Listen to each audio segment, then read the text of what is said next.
नमस्कार साथियों, लाइट बाड़मेर के यूट्यूब चैनल पर आपका हार्दिक स्वागत है।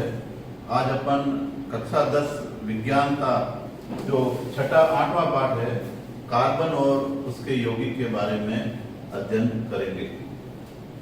साथियों, बर्जीलियस नामक वैज्ञानिक जो थे, उन्होंने 1915 के अंदर जिनका जन्म जो है, उन्होंने एक सिद्धांत दिया, जैव शक्ति सिद्धांत। जैव शक्ति सिद्धांत के अंदर उन्होंने उनकी यह धारणा थी कि जितने भी कार्बनिक यौगिक होते हैं उनका निर्माण केवल जीवधारी स्रोतों से ही संभव है। मतलब उनका निर्माण केवल जीवधारी स्रोतों से ही हो सकता है। ऐसे पदार्थों का निर्माण प्रयोगशाला के अंदर कृत्रिम विधियों के द्वारा नहीं बनाया जा सकता। इस सिद्धांत को उन्होंने नाम दिया जैव शक्ति सिद्धांत। जैव शक्ति सिद्धांत के आधार पर उन्होंने बताया कि जीवधारियों से जितने भी पदार्थ कार्बनिक पदार्थ प्राप्त होते हैं, उन कार्बनिक पदार्थों का अध्ययन जो है कार्बनिक रसायन के अंदर किया जाएगा। लेकिन 1928 के अंदर एक हॉलर नामक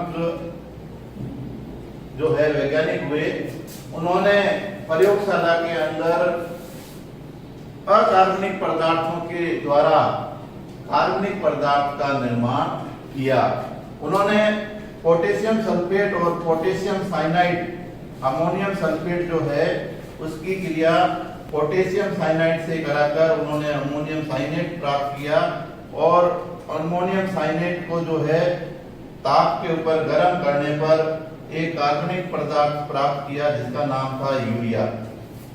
और उन्होंने बर्जीलियस की जो ये धारणा थी कि जितने भी कार्बनिक यौगिकों का निर्माण है वो जीवधारियों से ही बनता है, इसको उन्होंने उनको उसका खंडन कर दिया। मतलब उनकी बात असत्य हो गई और उन्होंने एक नई चीज बताई कि प्रयोगशाला में भी कार्बनिक पदार्थों का निर्माण हो सकता है। और उन्होंने प्रयोगशाला में यूरिया नामक पदार्थ जो है बनाकर बताया। तो साथियों, इसके अंदर कार्बनिक यौगिक की अगर अपन बात करें तो कार्बनिक यौगिक जो है उसके अंदर जो मुख्य तत्व होता है वो है कार्बन। कार्बन तत्व के जितने भी यौगिक होते हैं वो अन्य जितने भी तत्वों की आज तक खोज की है उनसे बने जितने भी यौगिक होते हैं उनसे कई हजार गुना जो है यौगिकों की संख्या कार्बन के तत्व वाले यौगिकों की होती है। कुछ इसकी ऐसी विशेषताएं होती है जिनके कारण जो है इनके यौगिकों की संख्या अधिक होती है। आज अपन उन कार्बन की जो तत्व है उसकी विशेषताओं के बारे में पढ़ेंगे। कार्बन तत्व जो होता है उसकी पहली विशेषता के अंदर कहा गया है कि यह आवर्त सारणी के अंदर जो है इसका परमाणु क्रमांक जो होता है, परमाणु क्रमांक जो है वह 6 है और इसका नाम है कार्बन और इसका प्रतीक है C। ये इसकी पहली विशेषता है कि इसका स्थान आवर्त सारणी के अंदर जो है छठे स्थान पर है। इसको कार्बन कहा जाता है और इसका प्रतीक जो है वो C है। ये इसकी पहली विशेषता है। अगर अपन दूसरी विशेषता की बात करें, इसका इलेक्ट्रॉन विन्यास की बात करें तो अपन देखते हैं कि इसका जो क्रमांक है वो 6 है। तो पहले कक्ष में जो है 2 परमाणु होते हैं और दूसरे कक्ष में जो है S में 2 और P में 2। तो ये इसका विन्यास है। इसका जो बाहरी कक्ष होता है उसके अंदर 4 इलेक्ट्रॉन होते हैं। ये इसका विन्यास है। तीसरी इसकी विशेषता है इसकी संयोजकता। संयोजकता जो है इसकी 4 होती है। बाहरी कक्ष में जो इलेक्ट्रॉन होते हैं उसको अपना अष्टक प्राप्त करने के लिए 4 इलेक्ट्रॉन की आवश्यकता होती है जिससे ये इसका अष्टक पूर्ण हो सके। इसके आधार पर इसकी संयोजकता 4 होती है। इसका मतलब है कि ये जो है 4 इसकी संयोजकता होने के कारण यह 4 प्रकार के अणु का निर्माण कर सकता है। जैसे अपन इसको देखें कि ये 4 एकल, जैसे अपन हाइड्रोजन की बात करें तो ये 4 हाइड्रोजन के परमाणुओं से एकल बंध के द्वारा जो है यौगिक अणु का निर्माण कर सकता है। अगर अपन दूसरा देखें तो ये जो है इसके अलावा जैसे ये मेथेन मणि, इसको अगर अपन देखें तो ये Cl के साथ में भी जो है 4 परमाणुओं के साथ संयोग कर सकता है। अगर अपन इसके अलावा ये 2 एकल और 1 द्विबंध भी बना सकता है। जैसे ये अपन देखें ये C और ये डबल बंध, तो 2 एकल और 1 डबल द्विबंध के द्वारा भी ये जो है अपने अष्टक को पूर्ण कर सकता है। और अगर अपन इसको देखें कि 1 एकल और 1 त्रिबंध के द्वारा भी ये अपनी संयोजकता को पूर्ण कर सकता है। और अगर अपन देखें कि ये 2 द्विबंध भी बना सकता है, जैसे ये आप देखो ये कार्बन डाइऑक्साइड गैस जो बन रही है, ये इसमें 2 द्विबंध के द्वारा भी ये अपनी संयोजकता को जो है पूरा कर सकता है। तो ये इस प्रकार 4 प्रकार के 1 2 ये 3 और ये 4 प्रकार से अणु बना सकता है।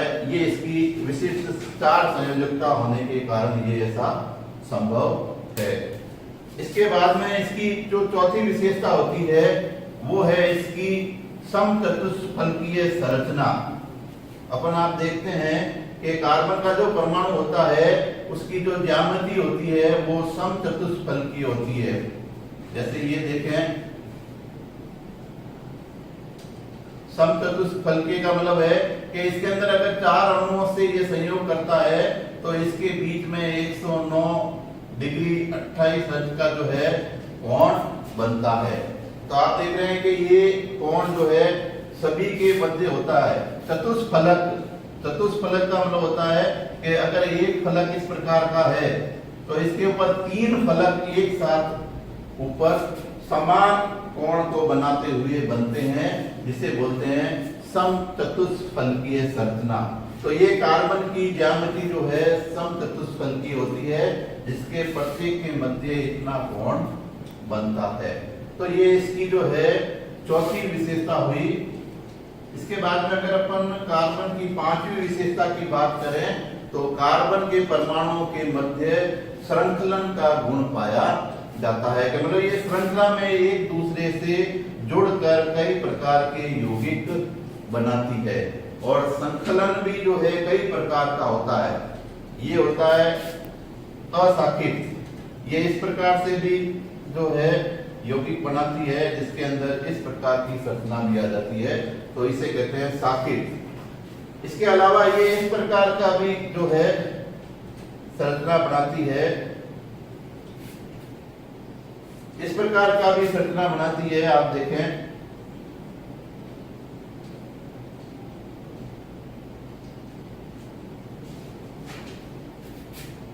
तो इस प्रकार की विभिन्न प्रकार की संरचना बनाकर ये कई प्रकार के यौगिकों का निर्माण करती है। इस गुण को कहते हैं श्रृंखलन। तो इस कार्बन जो तत्व है उसके अंदर ये विशेषता श्रृंखलन की भी होती है। इसके बाद में एक विशेषता होती है, इसके अंदर कई प्रकार के बंध बना सकती है। ये एकल बंध भी बना सकती है, द्विबंध भी बना सकती है और त्रिबंध भी बना सकती है। जैसे आप देखते हैं इस प्रकार से ये बंध जो बनते हैं वो एकल है, इसे जो है एल्केन कहा जाता है, जिसमें एकल बंध होता है। और अगर द्विबंध होता है, जैसे ये कार्बन के बीच में 2 बंध होते हैं तो ये एल्कीन होता है। और अगर त्रिबंध होता है तो ये एल्काइन कहलाता है। तो इस प्रकार कार्बन जो परमाणु होता है वो एकल बंध, द्विबंध और त्रिबंध भी बनाता है। तो ये भी इसकी एक गुण है जिसे बंध कहा जाता है। ये कई प्रकार के जो है बंध बना सकता है।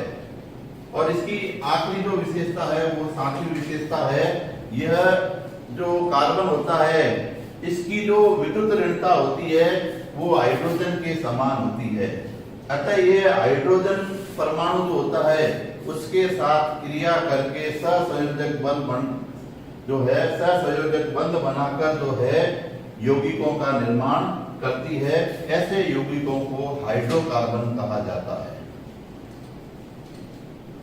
तो ये हाइड्रोकार्बन का यौगिक जो होता है इसके अंदर ये एकल, द्वि और त्रि बंध बनाकर जो है हाइड्रोजन के अंदर हाइड्रोजन परमाणु जो होता है इसकी संरचना जो है 1s1 होती है। तो हाइड्रोजन अपने आप को संतुष्ट करने के लिए इसके बाहरी कक्ष में एक इलेक्ट्रॉन की आवश्यकता होती है, और जबकि जो कार्बन परमाणु होता है उसके बाहरी कक्ष में जो है इलेक्ट्रॉन की संख्या 4 होती है और उसको पूर्ण करने में 4 और इलेक्ट्रॉन की आवश्यकता होती है। तो इसको अष्टक पूर्ण करने में 2 और इसके अंदर 8 इलेक्ट्रॉन होने चाहिए।